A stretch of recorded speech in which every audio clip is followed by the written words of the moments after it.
ଅପାସରା କାହାଣୀ। ମାଳି ଓ ଭାଲୁ। ଏକଦା ପୂର୍ବାଞ୍ଚଳରେ ବାସ କରୁଥିବା ଜଣେ ମାଳି ଜୀବନର ଏକମାତ୍ର ଆନନ୍ଦ ଥିଲା ଫଳ ଫୁଲରି ଗଛ।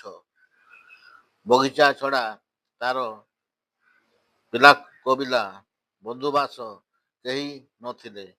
ଅନେକ ଦିନ ପରେ ଲୋକଟି କାହା ସହ କଥାବାର୍ତ୍ତା ନ କରିବାରୁ ବିରକ୍ତ ହୋଇଗଲା। ସେ ଠିକ୍ କଲା ଯାଇ ବୁଲାବୁଲି କରି ସାଙ୍ଗଟିଏ ଯୋଗାଡ଼ କରିବ। ସେ ବଗିଚା ବାହାରେ ପାଦ ରଖିଛି କି ନାହିଁ ଗୋଟାଏ ଭାଲୁ ସହ ମୁହାଁମୁହିଁ ହୋଇଗଲା। ଭାଲୁ ବି ମାଳି ପରି ଜଣେ ସାଙ୍ଗ ଖୋଜୁଥିଲା। କ୍ଷଣିକେ ପରସ୍ପର ଘନିଷ୍ଠ ବନ୍ଧୁ ହୋଇଗଲେ।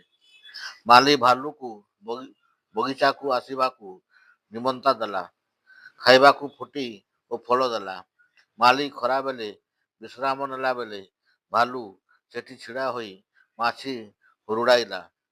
ଦିନେ ଉପରବେଳା ଗୋଟିଏ ବଡ଼ ମାଛି ଆସି ମାଳି ନାକରେ ବସିଲା। ଭାଲୁ ତାକୁ ହୁରୁଡ଼ାଇବାରୁ ସେ ଯାଇ ମାଳି ଥଳିରେ ବସିଲା। ପୁଣି ଭାଲୁ ତାକୁ ହୁରୁଡ଼ାଇଲା। କିଛି କ୍ଷଣ ପରେ ମାଛିଟି ଉଡ଼ି ଆସି ପୁଣି ମାଳି ନାକରେ ବସିଲା। ଏଥର ଭାଲୁ ଚିଡ଼ିଗଲା।